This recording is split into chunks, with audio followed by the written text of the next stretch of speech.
자, 제가 요즘 책을 하나 들고 있는데요. 이거 먼저 보겠습니다. 자, 누가 받을까요? 한번. 자, 예, 자, 감사합니다. 아까 강선 청년이 예배 시작할 때 잠깐 기도를 했는데, 말씀 전하는 사람을 위해서 이렇게 기도를 했죠. 그 말이 하나도 땅에 떨어지지 않도록. 이 구절이 성경 어디에 나온 구절인지 알고 계시죠? 어디에 나온 구절인가요? 그 말하는 것이 하나도 땅에 떨어지지 않았더라. 예, 사무엘이죠. 예. 사무엘이 한 말이 하나도 땅에 떨어지지 않게 하셨죠. 요즘 옥토밭이라는 거에 대해서 계속 말씀을 드리고 있습니다. 누구나 옥토밭이 되기를 소망하는데 거기에 대한 힌트가 여기 나와 있죠. 분명히 하나님의 말씀은 던져졌습니다. 땅에 떨어졌죠. 근데 그 말씀을 듣고 놓쳤다는 표현을 쓴 게 아니라 받았다는 표현을 썼죠. 받았다는 거는 땅에 떨어지지 않았다는 거겠죠. 말씀을 선포됐는데 누군가는 그 말씀을 놓쳤을 것이고 놓치는 사람들이 있죠. 근데 그 말씀을 잘 받은 사람은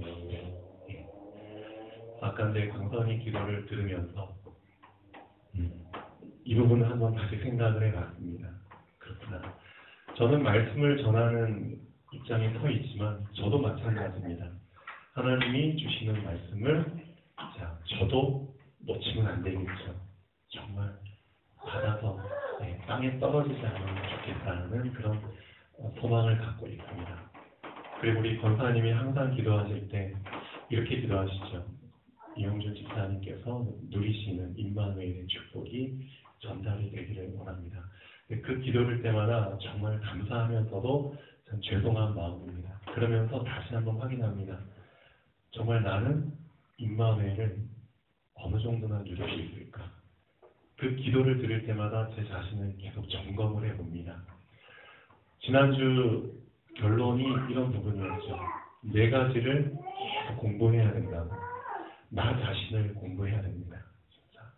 그리고 또 남을 공부해야 되고 우리 주 그리스도를 공부해야 되고 또 영적 존재인 사단을 계속 알아가야겠죠.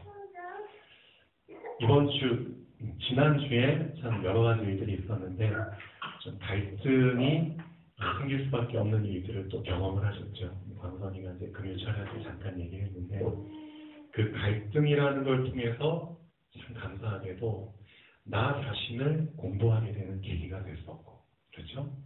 또 그 갈등을 통해서 나뿐만 아니라 또 상대방도 공부할 수 있는 계기가 됐었고, 그 가운데 하나님의 숨겨진 계획, 그렇죠? 복음을 더 깊이 알게 되는 계기가 됐었고, 또 그 갈등을 통해서 불화를 일으키려고 하는 사단을 공부할 수 있는 계기가 됐었죠. 참 감사한 것 같아요.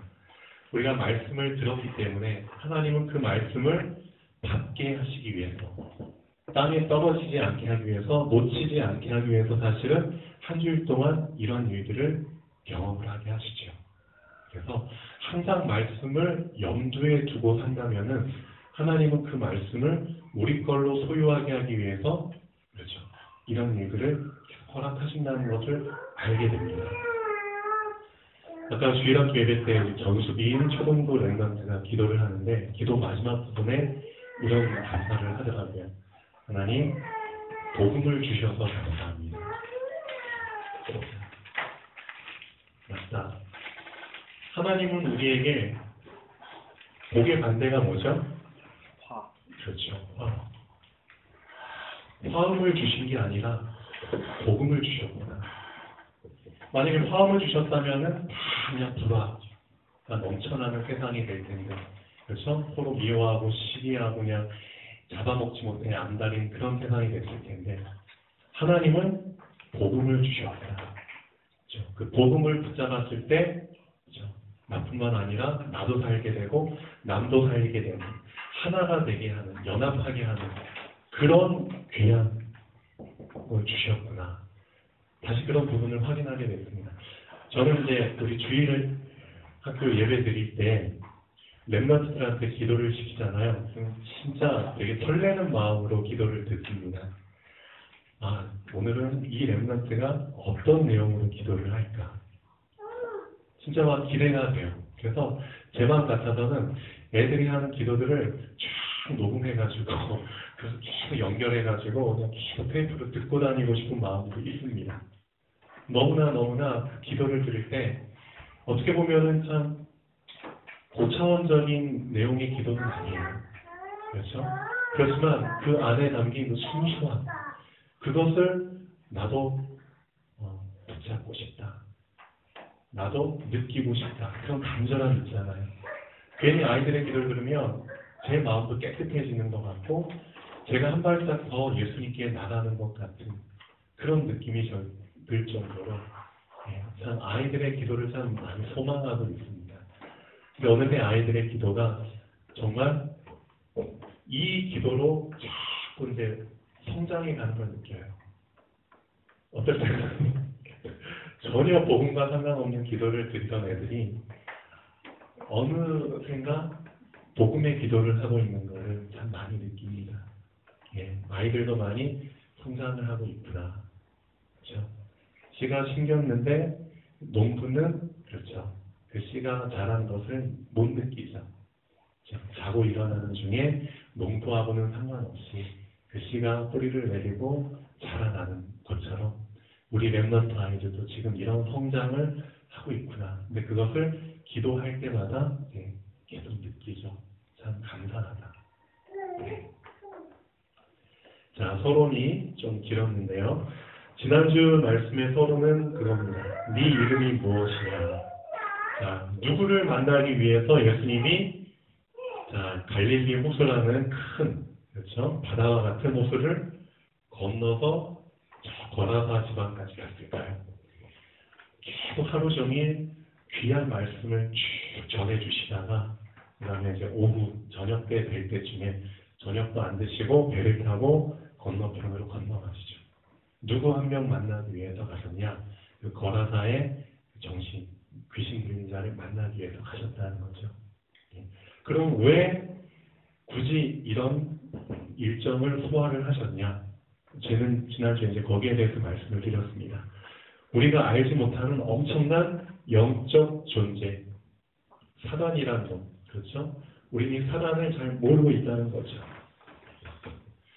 사단은 하나님이 아니기 때문에 하나님의 영은 동시에 많은 사람들에게 임하실 수 있습니다. 분열하고 하죠. 나누어서 임재하실 수 있는 그런 능력이 있지만 사단은 그게 아니라는 거죠. 한 명이 한 사람 속에만 들어갈 수 있는 그런, 그렇죠? 제한된 존재입니다. 그런데 우리는 귀신이라는 존재가 사람의 마음속에 들어갈 수 있는데 그냥 그 사람 1인당 한 명씩만 들어갈 수 있겠구나라고 생각하는 사람들이 또 많았을 것 같아요. 그렇죠? 보통 상식적으로 보면은 한 사람 속에는 한 마리밖에 못 들어간다. 그런 생각을 갖고 있는 사람들도 많을 텐데, 그런데 이 거라사의 정신병자 속에는 군대 귀신이 들어갔다는 겁니다. 즉, 우리가 많은 이니까 네 이름이 무엇이냐라고 했을 때 그 얘기를 듣는 순간 예수님은 사실 당연히 알고 있는 부분이지만 거기에 대한 답변을 예수님 옆에 있는 제자들과 같이 따라온 사람들이 들은 순간에 깜짝 놀랐겠죠. 아니 이럴 수가 있단 말인가? 한 사람 속에 수많은 귀신들이 같이 들어갈 수도 있겠구나. 근데 도대체 그 수가 얼마나 됐길래 군대라는 이름을 얘기를 했을까? 근데 그거를 확인하는 기회가 있었죠. 우리를 그러면은 내보내시되 저기 먹고 있는 돼지떼에게로 들어가게 하시옵소서. 돼지떼가 먹고 있었는데 수천 마리 되는 2,000마리 가까이 된 돼지떼가 한꺼번에 비살길을 내달아서 물에 빠져 죽었다는 거죠. 대략 그 수가 얼마나 많았는지 짐작할 수 있다는 겁니다. 성경에 보면 레기온이라는 단어를 썼다고 했잖아요. 그 당시 로마 군대의 어떤 단위를 얘기하는데 한 개 여단, 1개 여단급의 그 규모의 귀신들이 들어갔다는 거죠. 보통 1개 여단이면 한 6,000명 가까이라고 했는데 어쨌든 몇 명이 될지 모르지만 수많은 귀신들이 그 한 사람 속에 들어가 있었기 때문에 얼마나 그 사람이 힘들었을지 아예 상상이 안 갈 만큼 힘들었겠죠. 그 사람이 동시간에 예수님은 이쪽에서 말씀 전하고 있고 예수님의 말씀을 들은 사람들은 행복해하고 그냥 좋아 죽는지 그런 상황이지만 그 동시간에 반대편에서는 이런 사람들이 있었다는 겁니다. 그렇죠. 우리가 지금 이 자리에서 편안하게 말씀 듣고 있지만 지금도 중동에서는 IS라는 그렇죠? 이슬라믹 스테이트라는 정말 그 광기에 어린 사람을 죽여도 그렇죠? 그 재미로 죽이는 누가 더 잔인하게 죽이나 그걸 또 영상으로 찍어가지고 인터넷에 올리는 그런 미친 집단이 지금도 이제 활동하고 있죠. 수많은 사람들이 거기에 지금 희생되고 있습니다. 우린 지금 이렇게 편하게 예배드리고 있는데 예수님은 알고 계시죠. 내가 지금 이쪽에서 너희들한테 말씀도 주고 병도 고쳐주고 하고 있지만 실제 이 호수의 반대편에서는 이런 사람도 지금 고통받고 있다. 예수님 두 가지를 다 보고 계십니다. 근데 우리는 아직 그런 눈이 열리지 않았죠. 그런 시야가 열리지 않았죠. 그냥 우리는 우리 눈앞에 보이는 것만 지금 보고 거기에 급급해서 살고 있습니다. 근데 우리가 정말 그 탈복 중에서 의를 위하여 박해를 받는 자는 복이 있다는 게 탈복의 마지막 단계죠. 정말 의를 위해서 박해를 받는 자는 하나님의 수준에서 하나님의 관점에서 하나님의 마음을 품고 한 부분만 보는 게 아니라 전체를 볼 수 있는 그 눈이 열리는 시간표가 오기를 하나님은 바라고 계시죠. 그런 수준의 사람들이 하나님을 시원케 해드릴 수 있는 사람들입니다. 오늘 본론 말씀에 보면은 어떤 사람이 하나님을 시원케 할 수 있는지에 대한 부분이 분명히 나옵니다. 자, 한번 보겠습니다. 예수께서 배를 타시고 이제 다시 맞은편으로 건너가시는데 또 어떤 사건이 예비되어 있었냐면 큰 무리가 그에게로 모이거늘 이에 바닷가에 계시더니 회당장 중에 하나인 야이로라 하는 이가 와서 예수를 보고 발 아래 엎드려 간곡히 구하여 이르되 내 어린 딸이 죽게 되었사오니 오셔서 그 위에 손을 얹으사 그로 구원을 받아 살게 하소서 하거늘 이에 그와 함께 가실새 큰 무리가 따라가며 에워싸 밀더라. 자, 또 일 마치신 줄 쉬셔야 되는데 도착하자마자 또 어떤 일이 준비되어 있었냐면은 야이로라고 하는 이 회당자의 어린 딸이 죽게 됐다는 겁니다. 이제 그 사건은 예수님뿐만 아니라 또 큰 무리들이 같이 들은 거죠. 그리고 예수님이 어떻게 하시는지 보려고 이제 또 따라가는 겁니다. 그런데 제가 볼 때는 지금 이 사건이 중요한 사건이 아니라는 거죠. 사람들은 이 야이로의 딸이 어떻게 되는지 궁금해서 따라가는 그렇죠? 이게 진짜 주요한 메인 사건으로 알고 있지만 제가 볼 때는 이 사건이 중요한 게 아닙니다. 이 사건 속에 또 하나의 사건이 아무도 모르게 일어나고 있다는 겁니다. 그게 바로 이 무리들 가운데 혈루증을 앓고 있는 한 여인. 하나님께서는 어떻게 보면 이 여인에게 포커스를 맞춘 게 아닌가 그런 생각이 듭니다. 자, 무리들이 왜 예수님께 모였을까요? 이유는 간단합니다. 그렇죠? 히브리서 11장 6절 말씀과 좀 접목해서 보겠습니다. 믿음이 없이는 기쁘시게 못하나니 그래서 하나님께 나아가는 자는 자, 첫 번째 하나님을 기쁘시게 하는 조건 믿음의 조건은 반드시 그가 계신 것과 자, 이게 첫 번째 조건입니다. 그렇죠? 무리들이 예수님께 온 이유는 예수님이 계셨기 때문에 그 주위로 모여든 거죠. 그렇죠? 안 계셨으면 올 필요가 없죠. 예수님이 계시다는 분명한 사실을 알고 있었어요. 그러니까 그 주변에 모여든 겁니다. 거기까지는 좋아요. 그렇지만 그 다음을 못한다는 겁니다. 그 다음을 건드리질 못한다는 겁니다. 뭐를? 그가 자기를 찾는 자들에게 상을 주시는 이심을 믿어야 할지입니다. 이 두 번째를 건드리지를 못한다는 겁니다. 많은 사람들은. 그럼 도대체 자기를 찾는 자들에게 상 주시는 이심을 이 사실을 우리는 어떻게 이 본문을 통해서 해석을 해야 될까요? 한번 보겠습니다.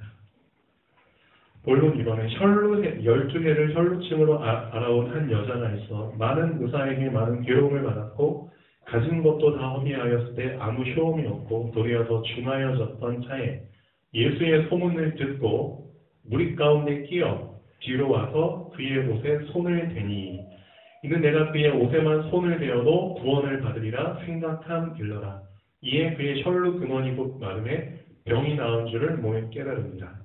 예수께서 그 능력이 자기에게서 나가는 줄을 스스로 아시고 무리 가운데서 돌이켜 말씀하시되 누가 내 옷에 손을 대었느냐 하시니 제자들이 여짜오되 우리가 애워싸 믿은 것을 보시면서 누가 내게 손을 대었느냐 물으시나이까 말도 안 되는 질문을 왜 하십니까? 라고 제자들은 생각을 하죠. 자, 결론 부분 한번 보겠습니다. 여기에서 우리가 좀 발견해야 될 믿음이 있습니다. 회당장 야이로도 사실 예수님에 대한 믿음이 있었기 때문에 예수님께 당부를 했죠. 그렇죠? 예수님이 어떤 걸 하실 수 있다? 분명히 내 딸에게 와서 손을 얹어주시면 나으실 수 있습니다라는 믿음은 갖고 있었어요. 근데 여기까지라는 거죠. 이 믿음도 어떻게 보면 귀한 믿음입니다. 왜냐? 예수님이 계신 것과, 그렇죠? 반드시 그가 계신 것과 그 사실을 전제로 해서 믿었기 때문에 사실은 이런 믿음이 나온 겁니다. 그렇지만 정말 예수님이 하나님이 원하시는 믿음은 이런 믿음이 아니라는 겁니다. 혈루증 앓고 있는 여인의 믿음을 사실은 더 원하시는 게 아닌가. 그래서 이 주요한 그 사건 속에서 혈루증 여인이라는 이 한 사건을 사실은 준비하신 게 아닌가 싶습니다. 과연 이 두 사람의 믿음의 차이는 어떤 차이일까요? 하나는 어떻게 보면 어린아이와 같은 믿음입니다. 하나는 장성한 자의 믿음입니다. 도대체 어린아이의 믿음은 뭐고 장성한 자의 믿음은 뭘까요? 예수님이 자신을 소개하실 때 요한계시록에 나는 알파와 오메가다라고 했죠. 나는 시작이다. 그리고 나는 끝이다. 그렇죠. 사실상 시작만 붙잡는 믿음은 어린아이와 같은 믿음이라고 할 수 있습니다. 근데 시작뿐만 아니라 끝도 같이 붙잡는 믿음은 장성한 자의 믿음이라고 할 수 있죠. 예, 그 차이입니다. 이것을 좀 접목시켜가지고 다시 해석을 해보겠습니다. 회당장 야이로 분명히 알고는 있었지만 그 믿음을 끌어다 쓰지는 못했다는 거죠. 그렇죠? 좀 이해가 되시죠? 예. 알고는 있었지만 예수님의 능력을 끌어다 쓰지는 못했습니다. 자기가. 즉 발을 담그지는 못했다는 겁니다. 예. 그런데 이 여인은 어떻게 보면은 그 사실을 알았고 동시에 직접 발을 담근 겁니다. 능력을 끌어다 쓴 겁니다. 즉 시작은 알고 있지만 그렇죠? 내가 이렇게 하면 이렇게 될 것이야. 그 결과까지도 붙잡은 사람이 혈루증 여인이고 맞죠? 내가 그의 옷에 손만 대어도 나는 나을 수 있어. 그렇죠? 그 결과까지도 믿어버리고 실행에 옮긴 것과 그런데 이 회당장 야이로는 손을 얹어주시면 나을 것입니다 라고 말을 했지만 그렇죠? 실행에 본인이 직접 실행에 옮기지는 못한 거죠. 많은 사람들이 지금도 이 시대도 믿음이라는 것을 갖고 나는 믿고 있어 라고 생각을 하고 있지만 사실 발을 담그지 못한 신앙생활을 대부분의 사람들이 하고 있습니다. 그래서 이 부분을 한번 적용을 우리 자신에게 해봤으면 좋겠습니다. 아까 찬송가에 85장 1절에 보면은 이런 가사가 있죠. 혈루증 여인의 고백과 비슷한 맥락입니다. 내가 이 옷에 손만 대어도 내 병 나을 수 있어. 내가 구주를 생각만 해도 나는 기쁠 수 있어. 사실 비슷한 맥락입니다. 이것을 내 자신한테 사실은 적용을 못하고 신앙생활을 한 겁니다. 내가 진짜 예수를 생각만 한다면 나에게 있는 모든 영적 문제 해결될 수 있어. 그 사실까지도 결과까지도 염두에 두고 예수를 생각하는 사람은 별로 없다는 겁니다. 안 그렇습니까? 내가 진짜 예수를 생각만 해도 나는 평안이 올 수 있어. 진짜 하나님의 절대 주권을 내가 생각만 해도 나에겐 절대 믿음이 회복되고 나에겐 절대 평안이 임할 수 있어.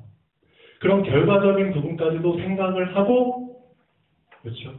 실제 절대 주권을 붙잡는 사람과 그냥 절대 주권 한번 붙잡아 보자. 그렇죠? 결과는 아직 붙잡지 못하고 그냥 시작만 붙잡는 사람과, 어떻게 보면 지금도 많은 신앙인들 가운데 그런 믿음이 있죠. 약간 차이가 나는 믿음의 사람들이 있습니다. 믿음이라는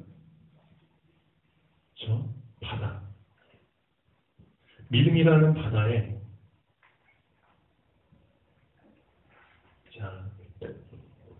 어떻게 보면 지금 이 믿음이라는 바다는 아무도 건들지 않은 블루 오션과 같은 그런 상태라는 겁니다.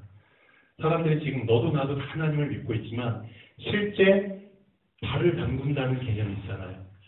결과까지도 알고 들어가는 그런 사람들이 거의 없기 때문에 어떻게 보면 이 믿음이라는 바다는 방치된 상태로 있고요. 블루 오션인 상태로 남아있는 겁니다. 근데 만약에 그들 가운데 혈루증 여인처럼 내가 그 옷에 손만 대도 나는 나을 수 있어 라는 그 결과까지도 붙잡고 내가 담궈버린다. 그 사람은 믿음이라는 아무도 손대지 않은 그 불모지와 같은 그 미개척지와 같은 그 바다를 정복할 수 있는 겁니다. 완전 블루오션 상태거든요. 저는 그렇게 생각합니다. 그래서 우리가 실제 신앙생활을 할 때, 기도를 할 때 과연 어느 정도까지 이 믿음을 끌어다 쓰는 그런 신앙생활을 하고 있느냐. 그 사람이 사실은 장성한 자의 믿음이라는 거죠. 근데 아직까지는 사람들이 그렇죠. 허락을 받아야 되는, 눈치를 봐야 되는, 그렇죠? 누가 내 옷에 손을 댔느냐라고 말할 때 이 혈루증 여인이 사실은 이제 내가 만지면 안 되는데 만졌나 보다. 만지면 안 되나 보다. 그렇죠? 근데 예수님 그런 의도로 물어보신 게 아니잖아요. 그렇죠? 책망하기 위해서 물어본 게 아닙니다. 너의 믿음으로 말미암아 내 능력이 알아서 빠져나갔다. 사실 나는 그런 믿음을 보고 싶은 것이다. 난 진짜 그런 믿음을 발견하기 위해서 애가 탄 상황이다. 자, 우리 교회 큐어가 하나님을 시원케 하고 하나님을 기쁘시게 하는 교회가 되게 원한다고 했잖아요. 그렇다면 우리는 이 회당장 야이로의 믿음 수준을 넘어서 혈루증 여인의 믿음 수준을 도전을 해야 됩니다. 그래서 아무도, 믿음은 믿음이지만 아무도 생각해 보지 못한 믿음, 이것을 한번 붙잡아 보길 바랍니다. 믿음은 믿음인데 아무도 시도해 보지 못한 믿음, 이것을 한번 시도해 보면 좋겠습니다. 이 사람을 하나님은 지금 간절히 원하고 계십니다. 그래, 맞다. 너도 나도 지금 하나님을 믿고 있다고 자부하면서 신앙생활을 하고 있는데 사실상 아무도 생각해 보지 못한 믿음, 이 믿음을 하나님은 원하시는 겁니다. 누군가 그 블루오션과 같은 망망대해 믿음의 바다에 정말 아무도 접근을 못하고 있는데 좀 발을 담가서 정말 들어가는 그 믿음을 보고 싶은 거죠. 과연 생각이나 했을까요? 내가 예수님의 옷에 손을 대어도 난 나을 수 있다. 과연 거기까지 연결되는 생각을 했다는 것 자체가 참 은혜죠. 어떻게 보면. 그걸 어떻게 이렇게 접목시킬까? 옷에 손을 댔는데 나을 수 있어. 그게 말도 안 되는 거잖아요. 어떻게 보면. 근데 그것을 믿음과 연결시켜서 생각을 했다는 겁니다. 그건 아무도 생각해보지 못한 부분이죠. 근데 혈루증 여인은 그걸 도전을 했다는 겁니다. 우리는 사실 너무나 많은 그 생각의 한계 속에 빠져서 그 한계를 넘지 못하고 있습니다. 제가 얼마 전에 저도 몰랐는데 양말을 그 짝짝이로 신고 아마 이제 뭐 간 적이 있었나 봐요. 근데 저는 몰랐죠. 근데 이제 그런 부분을 남들은 이상하게 볼 수도 있고 하지만 내가 문제 삼지 않는다면 괜찮은 거죠. 어떻게 보면. 또 그게 뭐 맞다는 표현은 아니지만 우리에게는 그 고정관념들 있잖아요. 제가 한 1년 됐나요? 1년 전까지만 해도 파마를 하면은 진짜 큰일 나는 것처럼 저는 파마를 절대 하면 안 된다는 생각 속에 잡혀 있었습니다. 어떻게 파마를 해? 남들 파마하는 건 다 이제 보고 다니지만 내 자신한테 그게 용납이 안 되나? 파마? 아니야. 나한테는 안 어울려. 근데 어떻게 하다가 제 의도와 상관없이 파마를 하게 됐어요. 근데 파마를 하게 되니까 처음엔 진짜 어색하게 느껴지고 그게 잘 적응이 안 됐는데 어느새 그게 이제 자연스럽게 되는.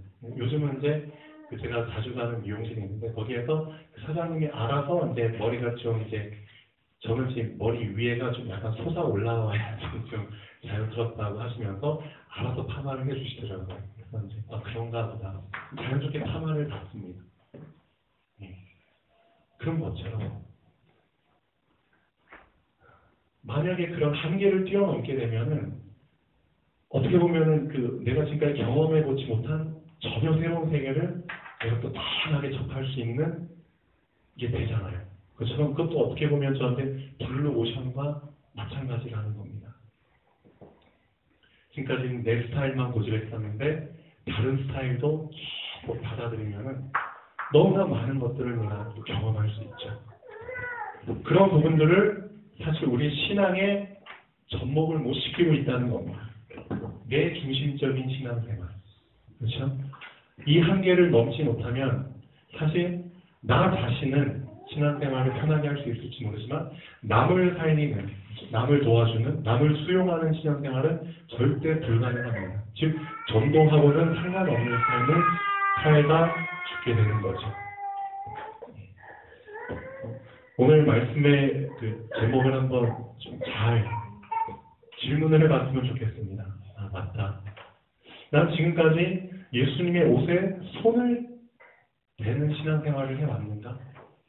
아니면 손도 대지 못하고 그냥 예수님이 계시니까 그냥 예수님이 계신 곳에 가서 그 주변을 그냥 맴도는 이 무리수들처럼 그냥 그런 신앙생활을 해왔는가? 아니면 그 중에 딱 한 명, 이 셜루층 여인처럼 머리를 맴도는 그 수준에서 거기에 그치지 않고 예수님의 옷에 손을 대는 그냥 미쳐서 그냥 예수님 손을 대는 게 아니라 그런 개념이 아닌 의미를 집어넣고 손을 댄 거잖아요. 그렇죠? 내 병이 나을 것이다 라는 아무도 생각해보지 못한 그 믿음을 시도한 아무도 시도해보지 못한 그 믿음을 가지고 나는 어떤 믿음의 신앙생활을 해왔는가 지금까지 한번 적용해보자. 내가 예수를 생각할 때 그래 이 부분을 한번 접목을 시켜서 더 내 자신의 믿음을 발전시켜보자. 예를 들면 지금 우리 교회에 연약한 분들이 많아요. 우리 희용 성도님도 그렇고 우리 중교 성도님도 그렇고 김상윤 집사님도 그렇고 그렇다면 한번 생각해보자. 내가 예수를 생각만 해도 나의 연약한 부분은 이미 다 해결될 수 있다. 그렇죠? 거기까지 결론까지 붙잡고 한번 생각을 해보자.